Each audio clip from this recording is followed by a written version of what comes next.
Okay, so you have the low battery light on your car, and or you have an old car and it just no longer unlocks. It's probably your battery. It's the first place I'd start. Super easy. They've made this key forever. The earlier 90s version came out in 97, 98. It's a little different, but this one has been in use, as far as I know, about 10 years.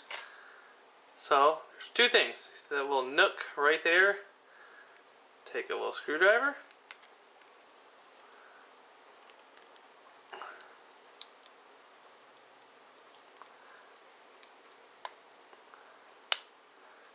Pop it up.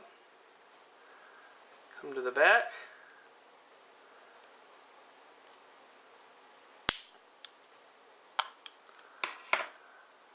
And okay, there's your key. Panasonic 2032 3-volt.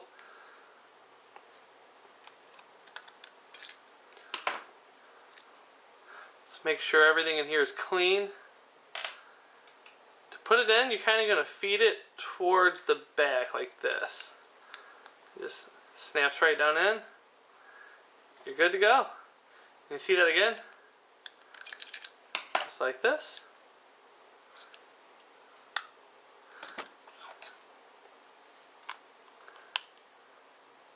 Just push it down in the front and then snaps in place. Good to go.